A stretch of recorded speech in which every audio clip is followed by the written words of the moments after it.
So, on behalf of the Harry Bridges Center for Labor Studies and the Labor Solidarity Project at UW, I'd like to welcome everyone to this installment of our fall seminar series, Labor Strikes Back. We've got another outstanding event this evening on student care work during COVID.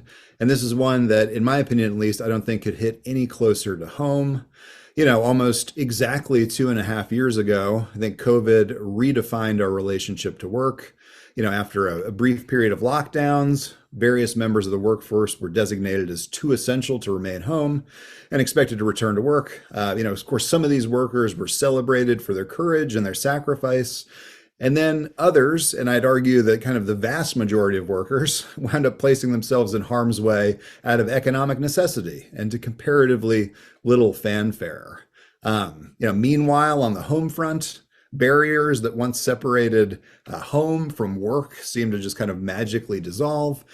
And I could say that as someone who's currently broadcasting from a bedroom that continues to double as an office. I think it's safe to say that my work-life balance remains kind of out the window, right? But it's more than just that, right? Because for many of us, I think COVID really revealed just how dependent, we all are on the work of others, right? The people whose work enables us to participate in the workforce. And I think, anyone here on this call who had the pleasure of homeschooling their kids for a full year would agree, teachers do a lot more than simply educate our children, right? They actually, they provide a vital social service that allows parents to make that magical transformation into working parents, right? And I think the same can be said for, so many workers in so many other industries.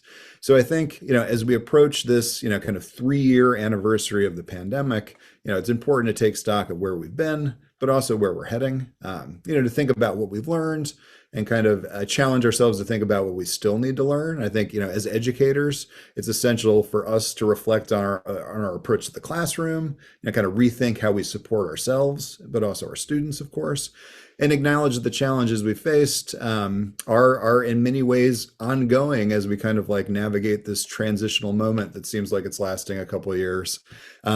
And I think in reimagining this kind of post-COVID university, we need to think about the future, but also, of course, look back at the past 2.5 years. And I think, apology. Wow, that is a labor solidarity project first. Uh, where was I? Thinking about the last 2.5 years and considering, not just what our experiences looked like, but obviously what our students' experiences have looked like. Consider what additional labor they've taken on during this sort of online/hybrid educational experiment, and to think about how all that additional labor has affected their ability to succeed academically. And I think that these are, kind of precisely the kinds of questions explored by our guest tonight, whose work I think really embodies the interdisciplinary spirit of UWT's founding vision. So please join me in welcoming Dr. Margaret Griesse and Dr. Zaher Kmail. So Dr. Griesse is an associate professor or teaching professor here at UWT. She teaches courses within the Ethnic, Gender, and Labor Studies major, as well as the Gender and Sexuality Studies minor, the Latino Studies minor, and the Global Honors Program. She's a member of the tri-campus High Norm Interdisciplinary Research Cluster, which focuses on human rights. And she's also a member of the Labor Solidarity Project, where she focuses on care work and universal basic income. Dr. Kmail is an assistant professor of statistics here at UW, bringing together EGLS and science and mathematics. Dr. Kmail's interests and his areas of research are in theoretical and applied statistics with a specialization in the design and analysis of experiments. His current research focuses on causal structure modeling, optimal design and its applications, and multivariate analysis. I'm excited to find out what any of those things mean tonight. Dr. Kmail is also, most importantly, a member of the UWT Labor Solidarity Project, where he's co-authored research on labor market inequalities in Pierce County, and is currently working on a project related to care work and universal basic income. So without further ado, please join me in giving our guest tonight a warm UWT LSP welcome. And thanks again for joining us this evening, Margaret and Zaher. I'm excited to share this work with our campus and community. I'm excited to learn more about this work and figure out how I can apply it to my work. And I just definitely appreciate the insight and the expertise and the interdisciplinarity you all bring to this series. So tonight we're going to stick to our standard format. We've got a presentation followed by some Q&A. We've had some questions submitted by students ahead of time that are absolutely fantastic. But if you're in the audience and a question pops up, feel free just to pop it into the chat, and we'll kind of work our way through those questions as the conversation evolves. So with that being said, I'd like to hand the microphone over to our guest tonight.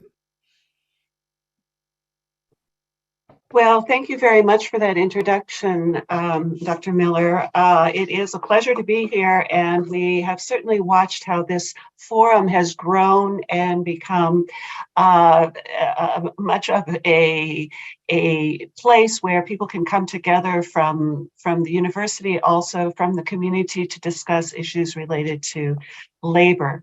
And many of the questions that you brought up in your introduction, we will try to address in our presentation.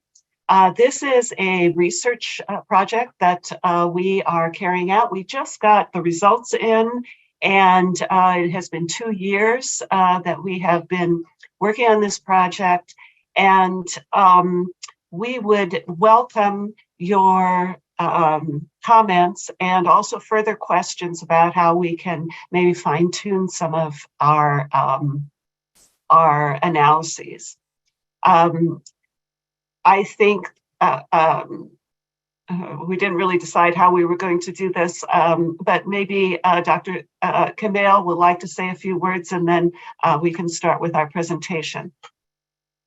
Absolutely. Thank you, Dr. Miller, and thank you, Dr. Griesse, Margaret. This is an amazing opportunity. And for me, as a statistician, nothing gives me pleasure more than when the work and the math and science comes to life, So this is where really we've been going through a lot for the past 2 years through COVID, but this is just one way to quantify how where the difference were, how this has changed our behavior. And this is really an important issue because, if sometimes, we really need to understand where our students struggle so we can serve them best. We need to understand where the issues are. So hopefully today we will share our results. And as Dr. Griesse mentioned, we would really appreciate any feedback that you can give us. Hopefully this will be a research, and we're looking forward to publish it. So also this is really good for you to look at the, how research is done and learn from that experience. Okay, very good. I am going to now share my screen so that you can see we have a slideshow prepared for you, and you should be able to see it. Can I get some nods? Okay, great. So our work is on care work. During COVID, UW students respond.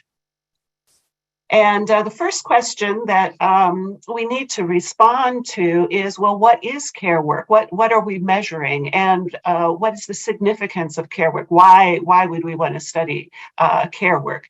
And actually, this concept of care work has been studied over the last few decades, but it has taken on different interdisciplinary approaches, and it has also looked at how care work is multidimensional, that there are different ways that we can look at care work, and there are also different levels of care work. And way back in 1982, Carol Gilligan had a social psychological perspective with care work, and she did some groundbreaking research on moral development, which led her to think about and propose an ethics of care, which focuses on connectedness, relationality, rather than ethics based on abstract principles of justice. Then we have a sociological perspective by Arlie Hochschild, who talks about and coined the term emotional labor.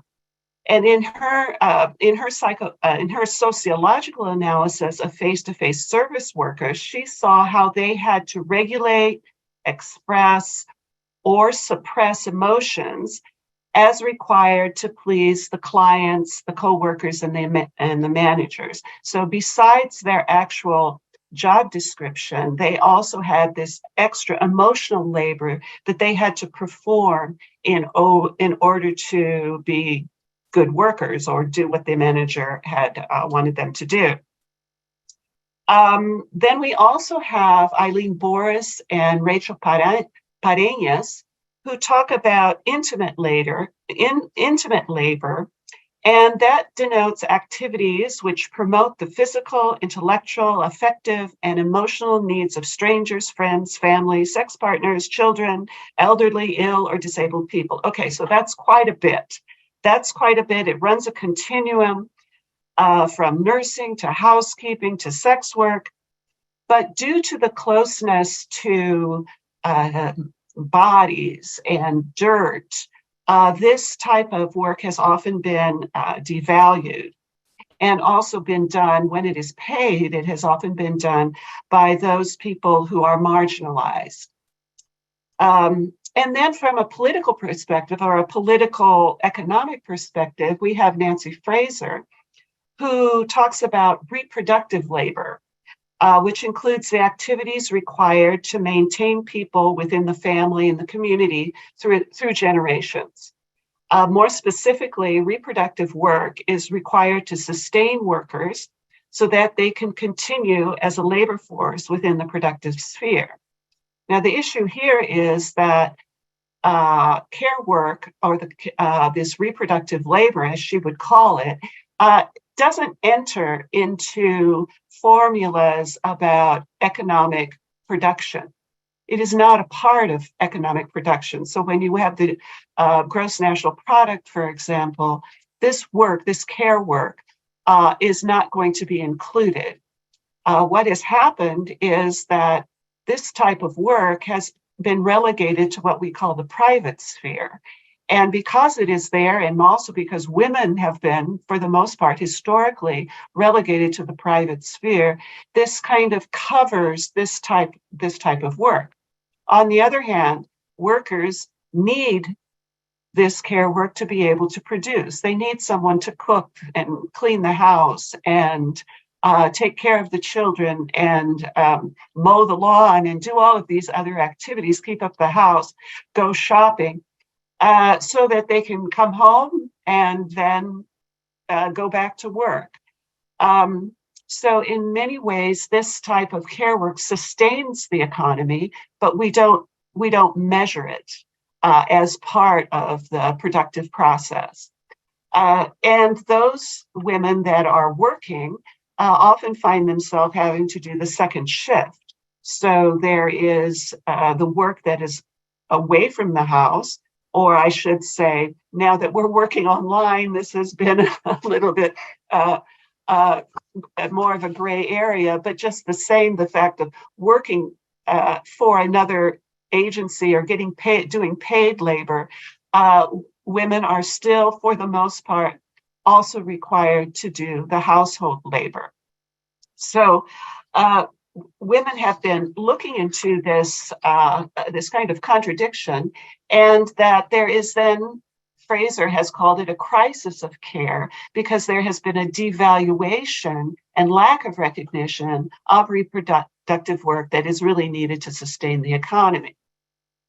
Now, for the purposes of this study, we took a more pragmatic view and defined care work as that which involves personal interactions and activities that provide for the physical, emotional, and social needs of others or oneself within or outside one's living space.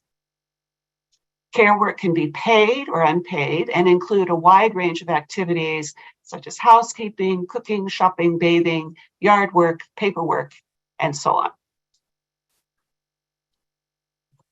Now, the effects of COVID on care. And we don't have a whole lot of research on this yet. And a lot of the research that we've had to acquire has been international. So internationally or globally, we find that there's increased unpaid care work and domestic workload borne by women and girls as a result of COVID.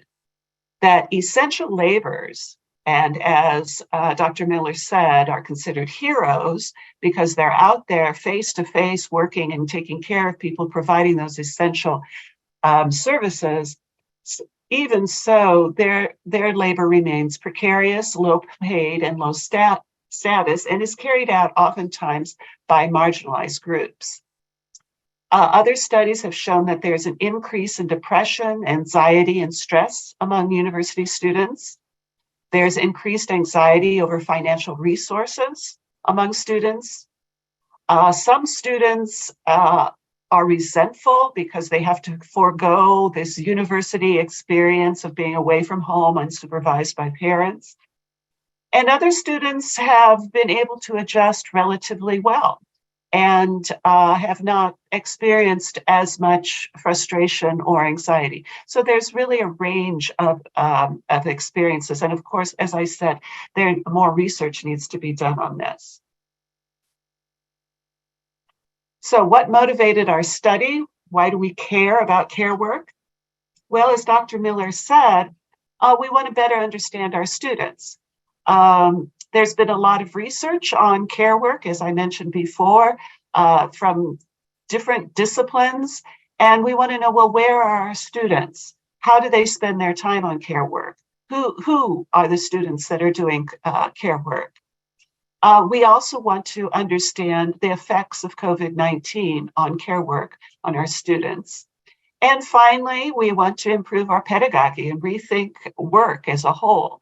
So we're hoping that we might be able to complement some of the work that has been done and to better understand students, as well as rethink how we can serve our students.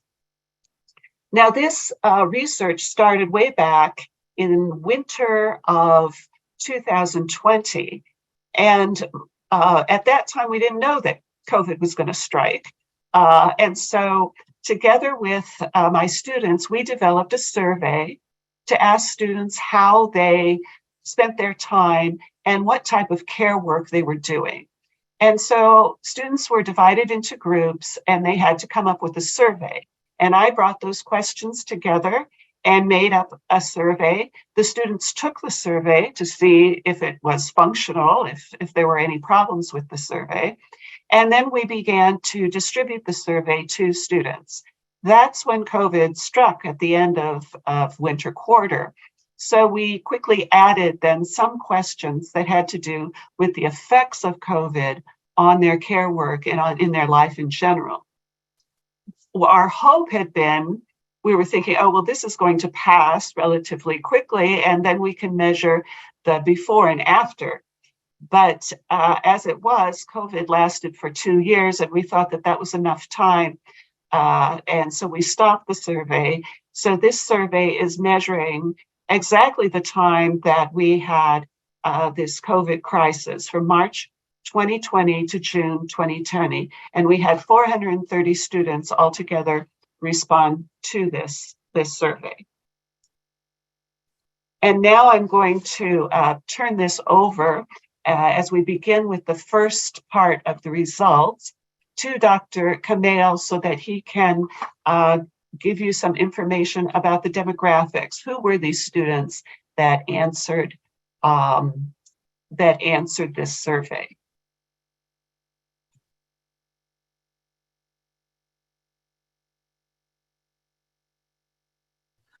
I hope that you still maintain the control, since you can advance the PowerPoints.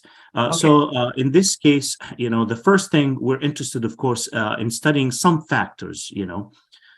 So the first factor we're interested in studying is the marital status. And if you can see here, we have 3 levels for that. And of course, those are the students self-identified. We had the vast majority of the participants in the survey were single, never married, 72%, 23% they were married, and 5% were divorced. The next factor, we're looking at the age, because we thought there will be difference across, the age, and this is an important factor. So we have 4 levels. We split students to 18 to 25, and the vast majority of our participants, 76% of them, they were between the age of 18 to 25. The second group was 26 to 33, 15%. The third group, 34 to 41, 6%, and 42 and above or over 42, we have 3%. The next factor that we're really interested, as Dr. Griesse mentioned, that the gender. So here, this is really important, and we have 3 levels: female, male, and non-binary, third gender. We have 66% of the participants were female or identified as females, 31% male, and 3% as non-binary or third gender. Race, we have 6 levels, and this is also important. We want to see if it affects race differently. How is that measure into all those questions that we're interested in? We have 41% identified as white, and those the biggest percentage. Then we have 23% Asian or Pacific Islanders, followed by 13%, which is mixed race or others, and 11% Black or African Americans, 10% Hispanic, and 2% as Native American. The next. I'm sorry. No, you're fine, Margaret. Sometimes, absolutely, Google. So the next one, we are interested in also another factor, because care work might differ if you have a lot more people live in the house. So how many people live in the house? We split this to, 6 basically categories, but some of the students did not answer it. So we have 7 levels. So the first one, if you look at the bottom, 1 person live in the house, that's 5.2, about 5%. 2 people live in the house, that's what the x-axis, it's about 23% or 24%. And the biggest percentage is the third category, which is 3 to 4 people live in the house. That's about 88% of the participant. And more than 8, it was about 1.86%. We have very small percentages there, but we thought this is an important factor to look at. The next, basically, we're looking at the financial situation before COVID and during COVID. So if you look here, the blue is how the person identified themselves as very secure, somewhat secure, not secure, and very insecure. And the kind of orangish, basically, that's during COVID. Now, when the students took the survey.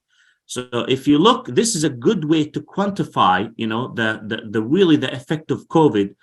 And sometimes it's just the perception also. This is how they perceive themselves, during the COVID. So it might not be the actual situation, but it shows that level of anxiety, and that's what we've seen in the literature. So if we look at the middle category, somewhat secure, it's kind of between COVID and during COVID, almost similar proportion, 36%, 38%. But if you look to the left of that, the very secure and secure, we can see pre-COVID, there is a much bigger percentage of the students identify themselves as secure or very secure financially. However, if you look to the right, what happened? It flipped. During COVID, you can see about 20%. Before COVID, it was about 6% of students identified themselves as not secure. During COVID, it's about 19%. And very insecure jumped highly. So you can see here that, there's a reason for that anxiety. The next slide, of course, so those are the factors that we're interested in. So in a second, when we talk about, for example, gender, what the levels are. When we talk about age, what those categories are. Another thing that's really important to us to show that, the students that they took the survey, they were very diverse students. There are 24 areas of studies. So if they're from all over, computer science, health leadership, criminal justice, history, accounting, so they're from all over the university. So first, we're going to now start drilling into some of the question, unpaid care work.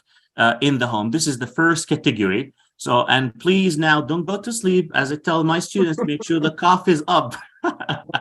So now we're going to get to the statistics, but hopefully at the end we'll summarize that. So bear with us. You know, sometimes statistics get very exciting to me, you know, I hope that's the case with you. So just to kind of show you the first question, how many hours a week do you spend cleaning, doing laundry, and organizing your household living space? And of course, you know, we got more detail to the questions still. So we have 20 questions they're going to follow, similar, you know, to measure all those aspects.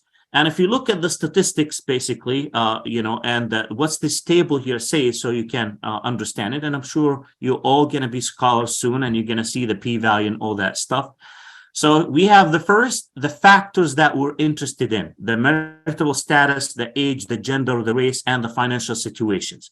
So which of those factors are significant? And when we say significant, which of those factors there is a difference among those groups? So the smaller the p-value, the ones in yellow here, the more significant the difference between them in some sense. So if we look, the marital status, this was a significant factor. And we can see, you know, from all those, if you remember, marital status, we have 3 levels, which is married, divorced, and single.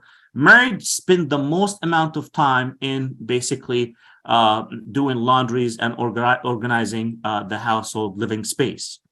Then the age group 42 and over, they spend the most amount of time. And you can see that, of course, the age, it was progressional. So the older you are, the more time you spend, you know, that's basically what the statistic says.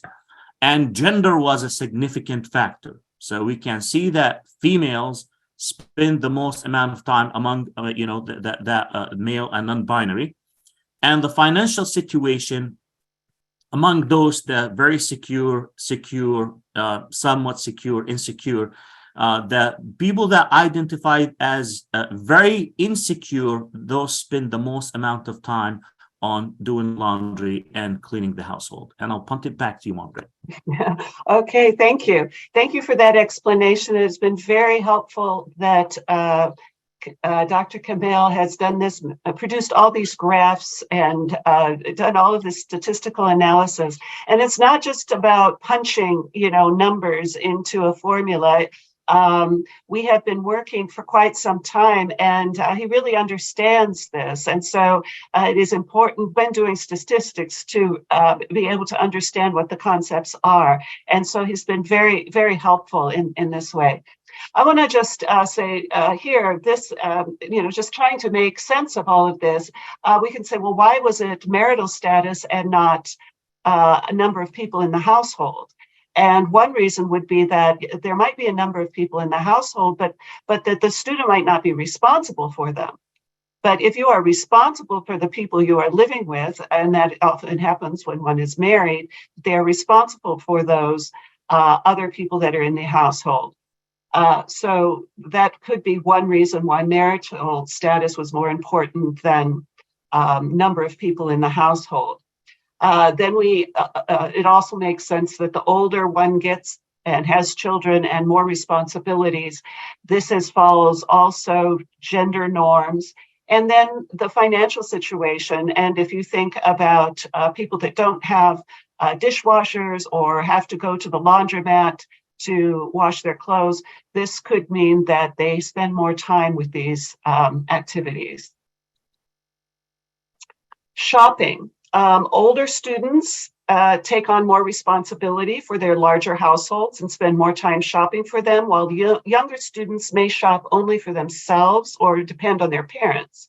The increase in shopping time by Native American, Black, and Latino students may be a result of communities of color that are farther from grocery stores and shopping areas, and that this extra responsibility that these students take for their households. Meal preparation. Older and married students may spend more time on meal preparation due to their increased responsibility for the care of the people that are living with them. Single or divorced students might revert to restaurant meals, prepared meals from grocery stores, or simpler, easy to prepare meals. Younger students might also be skipping meals due to financial constraints or concern about weight or stress. These results may also be due to the tendency for single and younger students to live at home with their parents or other family members. And these results also show the continuation of gender norms, with students identifying as females spending more time on prepared meals. Okay, mowing the lawn. This was not a surprise. Males were the ones among the gender categories. Males were the ones that did the most work in yard work. And also older students, which means that probably those students that rent or own a home take on more responsibility for the yard work. Paperwork. How many hours a week do you spend on paperwork? Now, this could include bills, budgeting, balancing payments, applying for loans, and so forth. And once again, we have the older members, the older students, who are taking on this responsibility. How many hours a week do you provide emotional support for someone in your household? These results also correspond to theories on emotional development, which propose that life experiences and social learning provide more opportunities for older adults to develop and demonstrate empathy for others. This increased care responsibility of older students may require that they spend more time providing emotional support. These results also support traditional cultural assumptions about Latino close-knit families who are more comfortable in demonstrating emotions and are deeply involved in one another's lives. However, it could also mean that there is more need for emotional support due to precarious immigration status, experiences of racism, ethnocentrism, language barriers, and so on. And once again, gender norms were reinforced here with those that identified as females spending more time providing emotional support than other genders. Pet care. They're members of the family too, right? So how many hours a week do you spend on pet care? Well, here we go again. Older students shouldered more of the responsibility for taking care of pets than younger students. Those that identified as female spent slightly more time than those identifying as under other genders. And also, interestingly, Hispanic or Latino students also reported more time taking care of pets. How many hours per week do you perform care for elderly or disabled adult members of your household? So we are assuming here that in some households, they have multiple generations living together. This is an interesting result, since one would assume that older and married students would also be caring for elderly and disabled members of the household, because of so-called what we call the sandwich generation, who are taking care of kids as well as their own parents. But these results show that divorced students have significant responsibilities in taking care of adult family members in their household. Childcare. How many hours per week do you perform care for a child or adolescent of your household? Here we have also older students taking care of children, females taking, those that identified as female, spending more time taking care of children and adolescents, and Hispanic or Latino students taking care of other members of the family. All right, what about self-care? Now, there's been so much talk about me time for women, or the beauty routines of women, but what we found here is that actually those that identified as male are spending more time with self-care. which could include, going to the gym or those things that we traditionally associate with young men, playing computer games and so on, or just hanging out with friends. And so we found this to be interesting. Also, those who are very secure financially have the time and perhaps the money to be able to take part in these or go to these to the gym or entertainment centers. How many hours a week do you sleep? We have here Hispanic or Latino students reported the most time sleeping, and then also very secure and very insecure. So interestingly enough, it was those that are outside the margins of financial security that slept more than others. Well, what do we do with that? One possible explanation is that those that were very insecure may have been unemployed, had more time to sleep because they didn't have to work or couldn't work. And those who are very secure maybe have less stress and be able to devote more time to sleep. Perhaps those students that are on the borderline between kind of insecure, little bit insecure or little bit secure, felt that they had the possibility of gaining more security or losing it, and therefore spent more time trying to gain more financial security and then had less time to sleep. Of course, these are conjectures, and we would need more research to show this. All right, then we have unpaid care work for those outside the house. And this is an important part of community building that is also something that happens oftentimes in the private sphere. How many hours a week do you perform unpaid care work for children who live outside your household? Once again, older students who take on more care responsibilities within the household may share responsibilities with their friends, family, or neighbors by taking care of the children outside their household. These relationships may be mutually beneficial as they care for the children of friends and relatives while they are caring for their own. How many hours a week do you perform unpaid care work for elderly or disabled adult people who live outside your household? In this case, results indicate that Black students care for relatives and friends outside their household, and that Black community members make efforts to take care of the elderly or disabled living in their neighborhoods. How many hours a week do you provide other unpaid services or care work for people not listed above? All right, run errands for neighbors and so forth. And here, interestingly enough, divorced students and those over 42 spent more time running errands or providing services for others. This is how many hours a week do you spend on volunteer work or nonprofit organizations? And interestingly enough, we have divorced students who spend more time volunteering.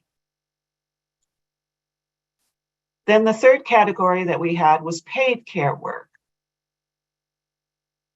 How many hours a week do you receive pay for cleaning someone's living space? There was no significant result with this question. How many hours a week do you receive pay for doing yard work? Once again, this resulted in males spending significantly more time with paid yard work. How many hours a week are you paid to do home care work by providing personal one-to-one care for an adult, such as cooking for them, bathing and dressing them, taking them to the appointment, and so on? And we found here that students who identified as Black or African American spent significantly more time doing this type of paid care work. How many hours a week are you paid for doing childcare within a home, such as working as a nanny or a babysitter? Interestingly, non-binary or third gender students spent more time than others. How many hours a week are you paid to work in the childcare facility? There was no statistical significance in this response. How many hours a week are you paid to work within a care facility for the elderly, disabled, or sick? Here, 26 to 33-year-olds spent significantly more time during this type of work, and Native Americans spent more time with this type of work. So taking into account all of this paid care work, it is interesting to note that students of color and non-binary students spent more time in paid care work. This coincides with the literature that the more vulnerable populations are relegated to low-paying care work employment. So we have Black students followed by other minoritized students spending more time taking care of the elderly in home care situations, and non-binary students spending more time with paid childhood, and American Indian students followed by American Indian students. So taking more time in elderly facilities. We also asked students some of their subjective response in terms to COVID. How did they feel about COVID? Many students responded that they were isolated, but they did not all see this as negative. Some reported that they had more time for self-care, while others expressed feelings of depression and isolation, less energy and motivation, and loss of a routine. Some reported that they had more time at home and saw this as positive because this was an opportunity to spend more time on care for home and self. It was also more time to bond with family members, while others saw that they had an increased load because they had to take care of children and had other household responsibilities while they were also quarantined. There were employment changes that students reported. They had less hours due to less demand for services, or they had increased hours due to their jobs being considered essential work. Many of them quit or reduced employment hours to care for family, or because they had fear of exposure. And some saw it as positive because they were able to make the switch to online work, which they felt was more positive. And there were quite a number of students who responded that they did not see any major changes in their living conditions. So what can we make of all this? And we would like to have your comments as well. What we found was that the older the student, the more care responsibilities. And this kind of goes along with the literature that usually young adults have about the same care responsibilities. But as one gets older, they take on more responsibilities as they become responsible for other people, children, or elderly in the household and so forth. So the eldest students have more people in their household and are taking responsibility for these other people. Single students may live with a large number of cohabitants, but are not responsible for them. And older students take on more responsibility outside the household in unpaid and paid work. The reports of feeling less financially secure than prior to COVID, some responses may also be due to the anxiety, the uncertainty, and the disruption caused by COVID-19. We also saw persistence of racialized and gendered paid care work and the persistence of gender roles. So although not as prominent, those identifying as female did more care work than other genders. Results may reflect changing norms or indicate that younger students have not acquired much responsibility yet. Contrary to ideas about women taking more time for me time, as I said before, males reported spending more time on self-care, and female respondents are doing more care work in other activities, so they might have less time for care work. And then our final question is, well, so what? So we did this research. What does that mean? Who cares, right? So what we see is that this is important because it, in many ways, it recognizes, we have the data, it recognizes the importance of care work in students' lives. It helps us to understand students in terms of their social identities. We can see more about how students are responding in regards to COVID-19. It provides us with more information to help us rethink work, about reacting to the pushback to flexibility acquired during COVID-19. COVID-19 actually was this big experiment, and it offered kind of a window to try other forms of work. And now there seems to be pushback to go back to normal. And maybe we learned something, and maybe there are some things that we should maintain that we began doing while we were experiencing quarantine and the COVID pandemic. And this also helps us to rethink pedagogy, especially with older students. And UW is in a position to receive non-traditional students. That was one of the goals of the university. And if that's the case, we have to take into account that they are not the same as students that are 18 to 25 years of age, that they are carrying on their shoulders much more hours in terms of care work than younger students. And so if we want to maintain non-traditional students at our university, we have to take into consideration the amount of care work that they are performing. Here are some of our references, and we will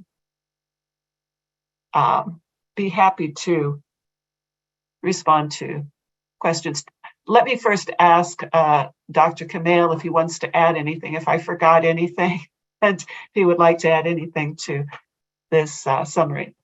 No, thank you, Margaret. Thank you very much. I think you did a fantastic job. And I hope that we really reflect on this sometimes. Like, one thing, for example, stood up for me, as Margaret said, the persistence of gender role. We all want to support females and support, we all, but if you look at the data, you can see, through that, most of those questions, the students that identify as females, they actually they spend significant more time, and you can see, of course, to me, I look at this, and there is already a difference even at this level at a university, where we're hoping that by now, or at this level, to be gender neutral, to see no significant difference basically in gender.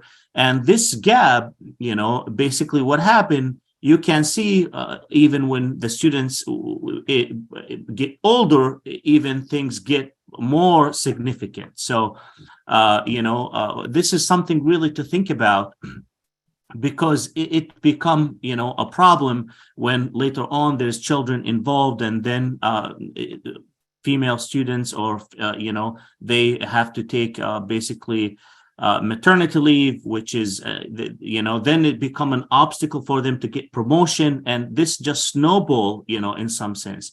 So it's really, it's a question for us. How do we rethink a lot of things, even for the university, as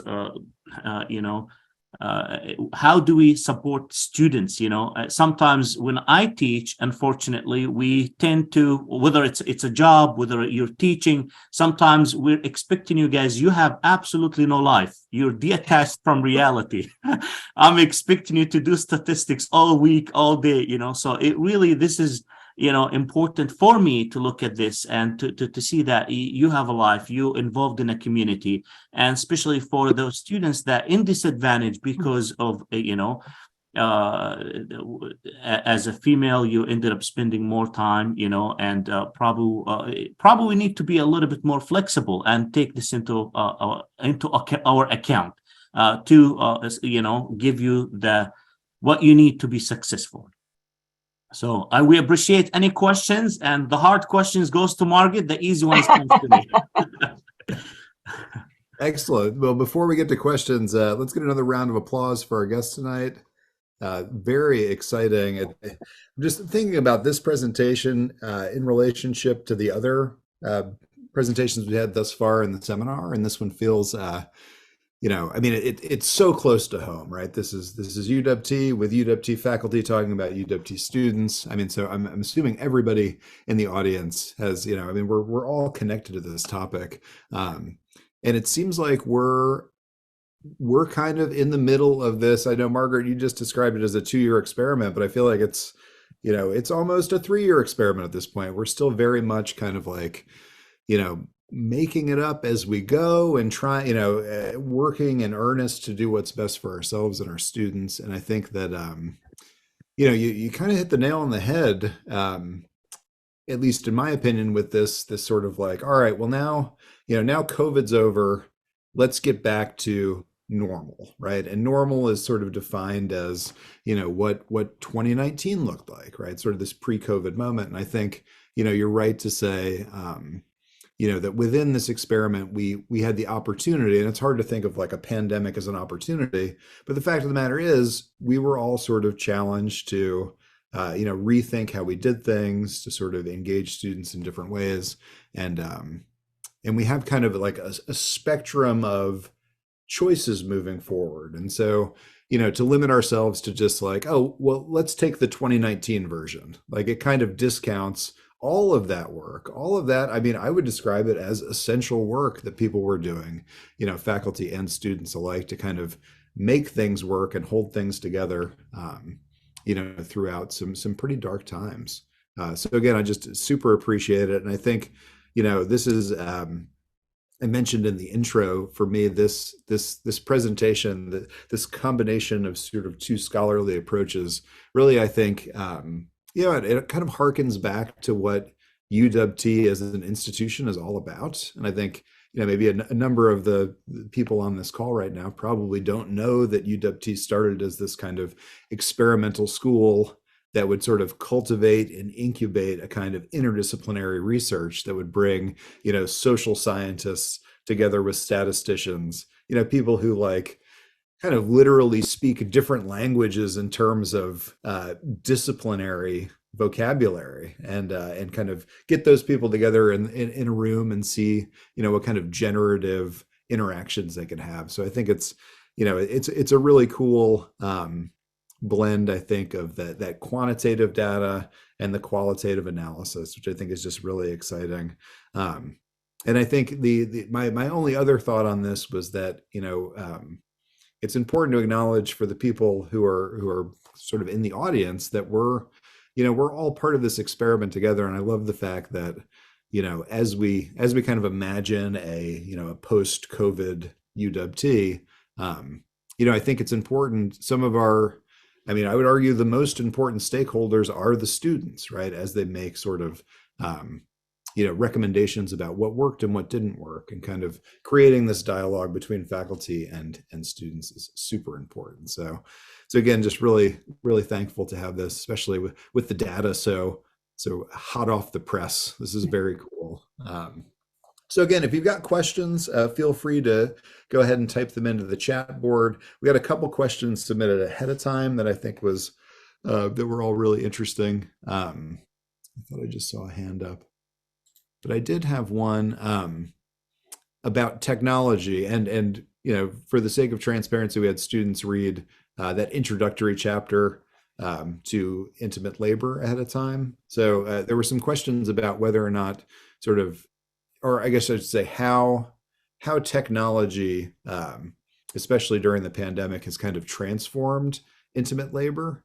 and the kind of like attentiveness that it often revolves around. And then, whether or not I'm sort of parsing a couple questions together, whether a technology like Zoom kind of transform the labor of education into intimate labor. Is that possible? That's an interesting that's an interesting question. There were some students that responded to open-ended questions that they had that they were working as in social services, and that they were having more difficulty meeting with people, and that technology was an issue.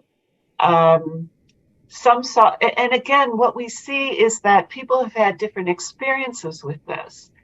Some saw it as a positive thing where they could actually talk with people via Zoom or whatever they were using, Google Meets or Microsoft Teams, a number of, and they were able to make those contacts even though people could not come in.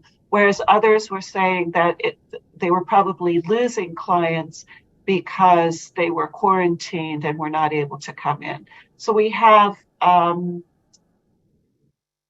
differences in how people experience this. Now, I think the question about whether we have become more intimate because we are kind of meeting people in their homes when we're having classes, when we're meeting, that wasn't really picked up in the survey. That type of question was not asked, so we didn't pick up on that type of information. Yeah, I was interested from my perspective, at least. I mean, especially during those first couple quarters, there was a lot of care work that I felt like I was doing in addition to delivering, the curriculum and pursuing learning outcomes, right? I mean, especially, that spring and then into the fall when everything was just so uncertain. And we had students sort of wonder whether or not, the work of education in an online format constituted a kind of, care work. Oh, I see Mike Honey is with us, and he's typed a question into the chat here. He writes, "It would be interesting if someone can follow up with qualitative interviews, oral histories, to see what impact this period has on student lives. I believe students have a project like that in Seattle through the Harry Bridges Center. What I learned teaching online and doing oral histories with students in the last 2 years is there's a lot of hardship going on." Yeah, and that's actually, I had a question about the kind of piggybacking on what Mike typed in there about that first group of students who managed to take the survey before sort of COVID was a thing. Did you follow up with those students to see whether or not COVID had made sort of a significant impact on their initial findings? No, we didn't. We haven't been able to do a comparative study. So this is what we have right now. More research needs to be done. I mean, this is just a relatively small research project. There need to be more quantitative. There need to be more qualitative interviews and studies done about this. We still know very little about how students and others experienced this COVID pandemic. Nice. Yeah, I was curious to know whether or not too, if you all were in contact with colleagues at other universities pursuing similar projects. No, I haven't. It's been hard to find. It's been hard to put those two together, COVID and care work. And as I said, there's been a lot regarding care work. There's been a lot of there's been a lot of international studies done, but it's been difficult to find colleagues that have been doing that work in the United States. Now, maybe more will be coming out, and we'll be able to then compare and compare notes. But at the time being, it wasn't easy to find literature on this topic.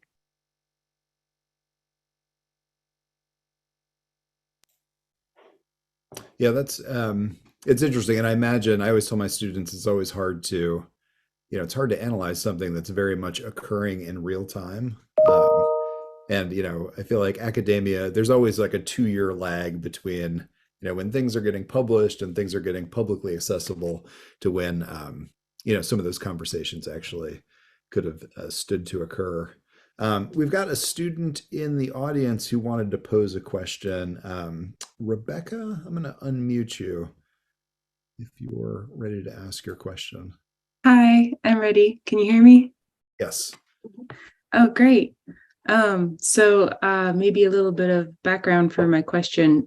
I took a class with a professor in my major, the integrated social sciences, named Janine Slaker, and she talked a lot about the power of archives and the idea behind archives, especially that maybe as scholars, where we put our time and attention kind of reflects what we value, even as choosing what you archive. So that kind of led me to wonder if writing about intimate labor itself would be an act of intimate labor. I'll let Dr. Kmail answer that question first.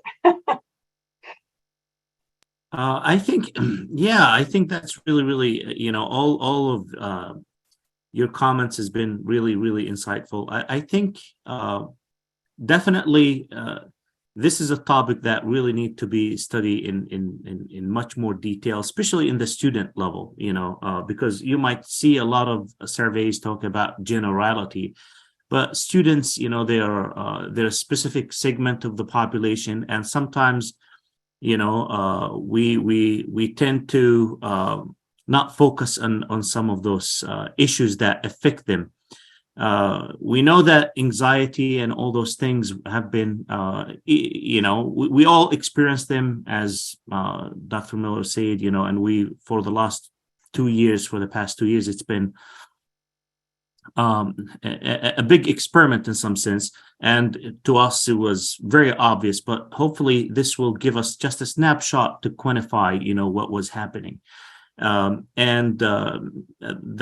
There's a student here has another question about whether the survey was out of state or state. So it was our students, and it was voluntarily. So we have, from state or out of state, we didn't look at that particular demographic in some sense. We didn't break it because we didn't think, I don't think will be much of a difference, because unfortunately, COVID was universal.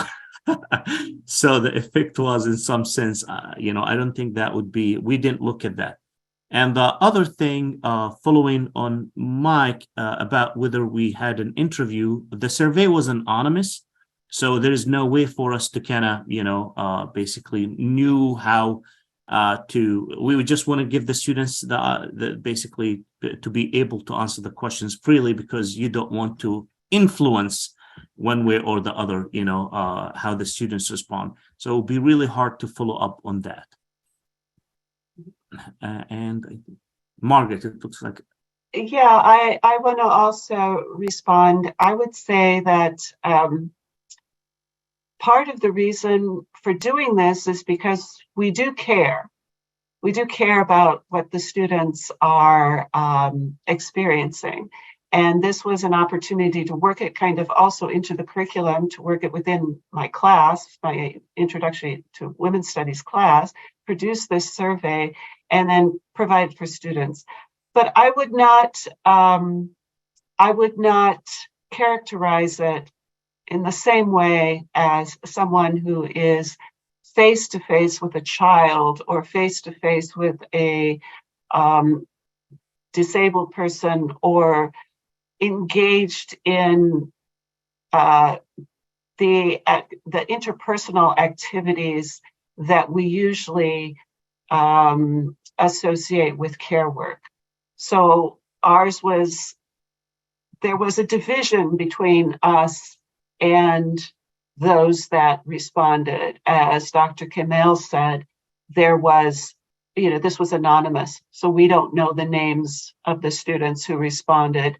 So we care in that kind of, general abstract way, but it's not, I wouldn't characterize it as care work as we defined it for this study. Excellent. And I see Dawn has a question. Yeah. So when you were talking about intimate labor, you briefly mentioned sex work, and that's a topic that's like near and dear to like my heart. So I was like wondering if with the project and like research, would you guys like expand on, that aspect of intimate labor? Because I know personally a lot of like marginalized communities within sex work had to like basically, go to that community and that type of work because of COVID. So there was like definitely a rise, online and like full service like sex work. So I think that's like definitely a topic that could be expanded on. Yeah, that's all I had to say. Yeah, I would agree. I would agree with that. There was some hesitancy to make that question. We and wondering if students would respond to that question. So we put it in more general terms as, are there other activities that you do that are not listed? So we gave them that opportunity to list other areas, but we did not ask them specifically about sex work. Okay, gotcha. Thank you. It's certainly, and I'm not saying that it's not important or it wouldn't be interesting to study. Excellent. I was kind of curious to connect back, maybe to connect these two things, that idea of archives that the audience member mentioned, and kind of what we decide as scholars to sort of train our attention on. And I love the fact that for me at least, this project has tangible potential in terms of how we decide to sort of move forward as a university. But I was thinking about it more along the lines of the opening of the presentation, Margaret, where you kind of talked about just what seems, based on the slide, as now kind of a generation of scholarship on kind of reproductive labor. But when sort of contextualized within the larger history of labor studies, a relatively short history, right? This idea of looking at reproductive labor as a kind of labor. And I think, scholars have been really late to the game in sort of understanding this work as work. And I think, it's probably telling when you look at the gender of the scholars who are sort of the people who sort of broke ground in those fields, that they often happen to be associated with people of the gender who tend to do a lot of that reproductive work. So I'm kind of wondering, I guess, to arrive at a question at some point, and this is something that I've been trying to work into my labor studies courses more intentionally over time. And I'm guilty of excluding reproductive labor in sort of early iterations of the class. So I'm just kind of curious to hear more about kind of, where you see the relationship between, reproductive labor and kind of the field of labor studies, or sort of our larger understanding of what labor is. And then to that, we also had a number of questions come in ahead of time that kind of, everybody was in agreement that reproductive labor is obviously labor, but then, if we can arrive at that, if we can arrive at point A, then point B was like, well, how do we start to compensate this labor, right? And sort of, do you know of any, strategies toward actually like, recognizing that labor and compensating that labor? Yeah, well, there's several ideas out there. I think that first of all, there is a difference. One thing is this labor is becoming commodified. So that's part of the problem. I would say the crisis of care is that as women as the family wage, as we no longer have a family wage, where the idea where the traditional concept, the husband goes out and works and is able to make a family wage so that the woman can stay in the house and take care of the care work. I mean, that's been kind of the traditional model, but that doesn't work anymore because the wage is so low. And so whether women are, in favor of breaking gender norms or not, they have had to go out into the workforce, which leaves this crisis of care. Who's going to then do the work that needs to be done? Well, who's going to do the reproductive work that actually sustains the economy? And so a lot of it has been commodified. There are, house cleaners, there are daycares, nannies, and so forth. There are also instruments that women can use, breast pumping, for example, so that someone else can provide the milk to the baby from the mother, but she might not be there to be the one providing milk to the child. So we've kind of tried to work it through technology and commodification, but that hasn't been very satisfactory for a lot of people. And it puts a lot of stress because there's still a lot of need for logistics and being able to maintain workers that are doing care work for the family. And it also means that just those that can afford these workers are going to be able to commodify this work. Now, for those that don't have the money, then they have to depend on other means that could be neighbors or friends, or leaving children alone, or trying to find daycares, or bringing children with them to the work. So, and this follows what Nancy Fraser is talking about, is that that the reproductive work is being squeezed, and we don't have funding or money or people to be able to do this work. So what is the solution? One is that we have to modify work to be able to accommodate care work. If that's flex time, if that is working part-time. Another possibility is universal basic income, where families would receive a basic income so that one of the persons could do the care work, have time to do the care work part-time, and then also do the care work or stay at home. Another idea is, well, we should reconsider work and sex roles.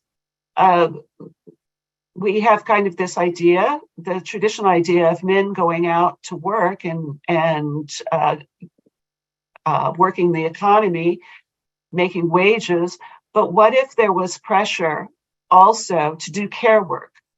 What if care work was valued?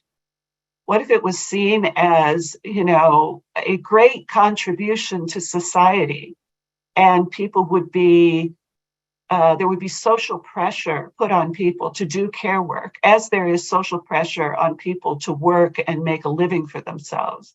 what would society look like then if we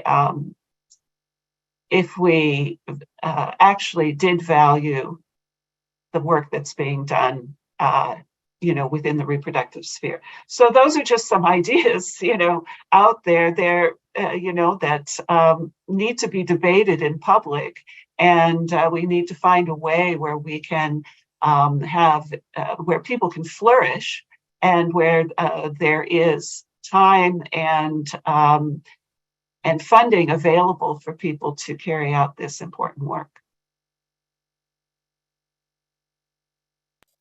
Yeah, it's striking to me how, capitalism has kind of like, figured out ways to generate profitable solutions to problems that it actually generates, right? It's like, this, the entire childcare and elder care industries are sort of emerged from this particular moment.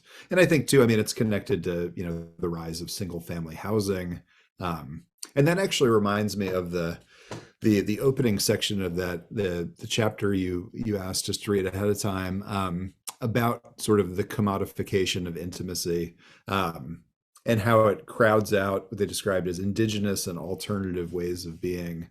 I was curious to hear more about what those alternative ways of being even look like. I feel like even in the wake of an election that supposedly went pretty well, it's hard to imagine either major political party sort of articulating a real alternative to our current capitalist arrangement.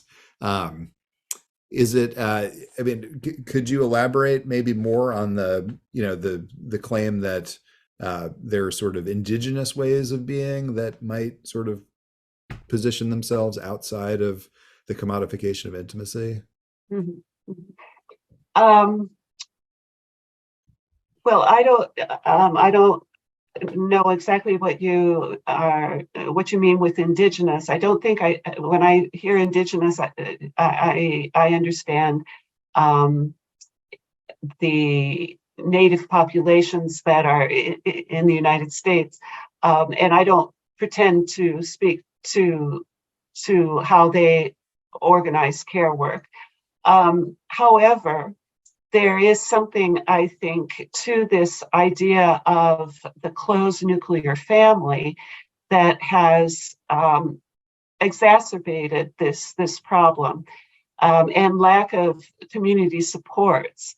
So I do feel that there are ways that communities can work together and solve these problems without any political. They can go a long ways without political policies or laws or changes in the economic arrangements, where neighbors can work to help one another out. Now that is a problem because people move quite a bit in the United States, and oftentimes don't know their neighbors.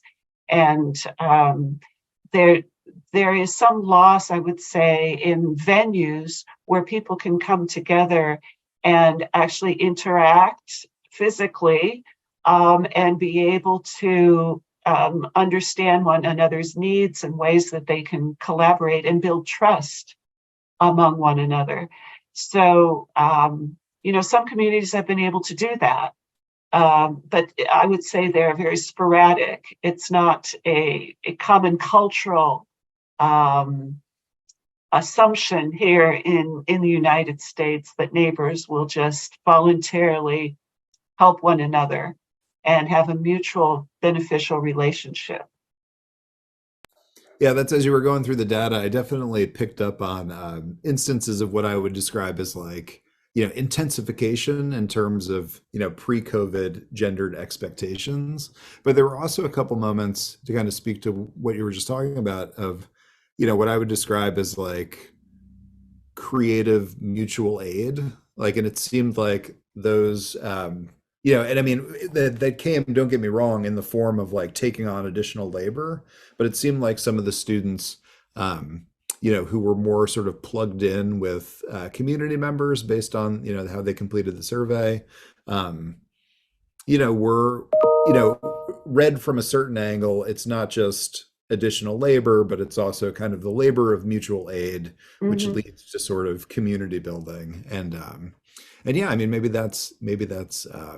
know, what the authors mean by kind of those alternative models. Um, Mhm. Excellent. I know, I have one last question, but I've got somebody just typed into the chat board. I know for me as a student during COVID, it was difficult to transition to online schooling because I would usually stay in the library or tutoring area most of my time. However, once we went online only, I had no convenient access to school tutors, and it was quite a struggle to overcome.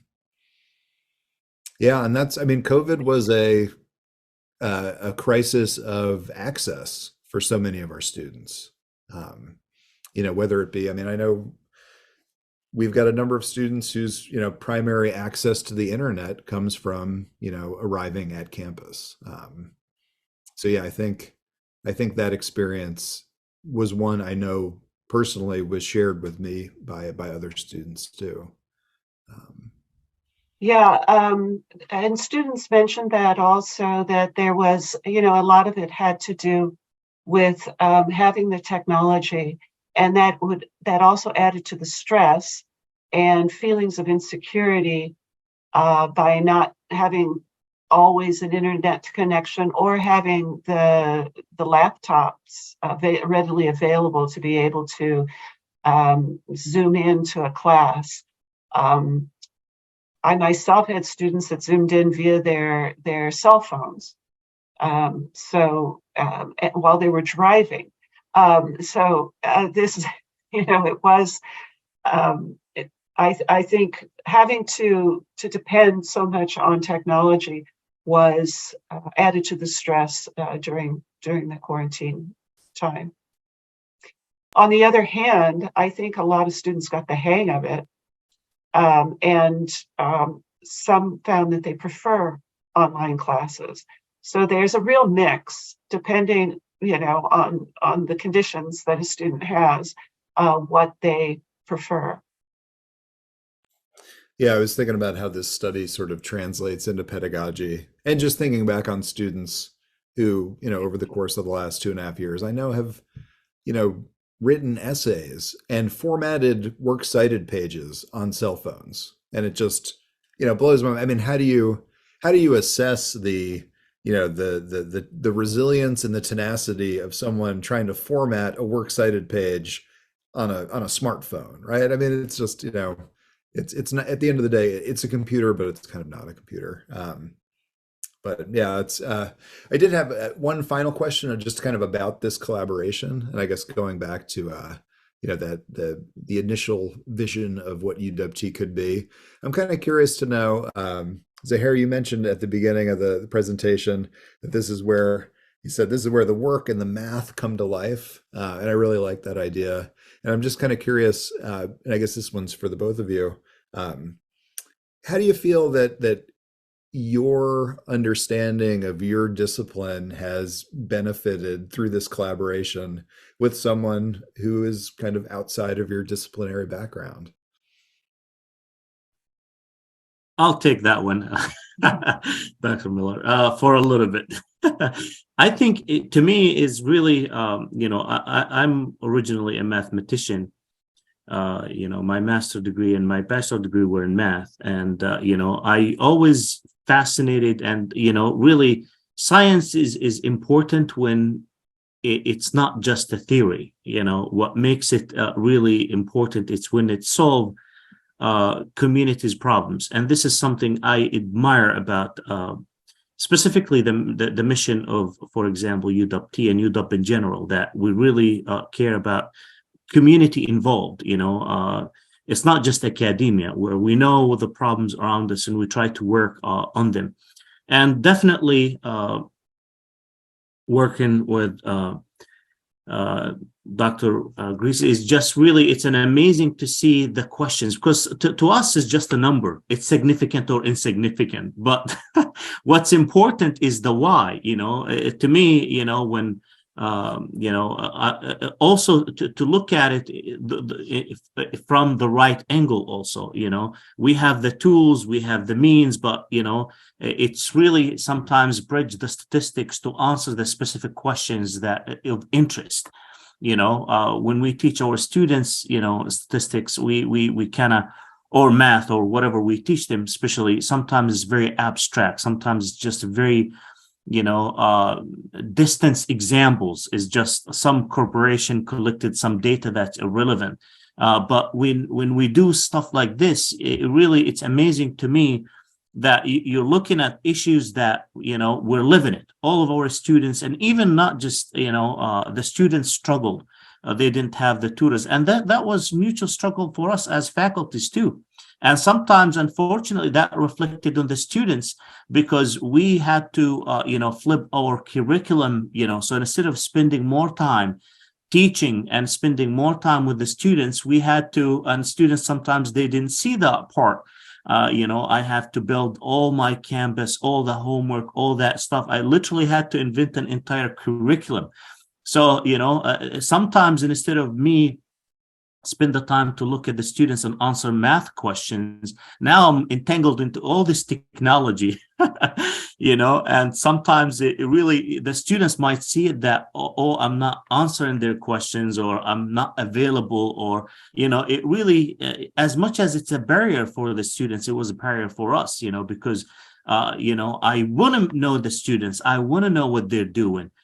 And this is really, it's been nothing but an amazing experience where you're working in a problem that everybody's affected with this problem. And to me, it's the try to understand our students, try to understand what we did, and more importantly, and unfortunately, in the last decades, we have the Zika outbreak, we have the Ebola outbreak, and unfortunately, when it became the COVID and become this universal thing, then, we paused and thought of the cost of it and the cost of, all those deforestation, get rid of all those forests, and, the cost that bring to us, global warming, it really, those are important topics, and the young generations that gonna carry the torch, it's really important for them to see that as a scientist you really need to basically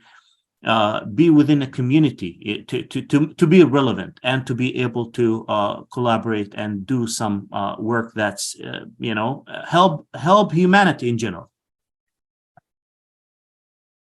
Yeah, I just want to add that I had done statistical work way back with my master's thesis, but I had forgotten how to do it. And so working with Dr. Kmail, I realized again that it's, and I think I alluded to this before, but it's not just about the numbers. It's understanding the categories and how to put categories together, and what that would mean.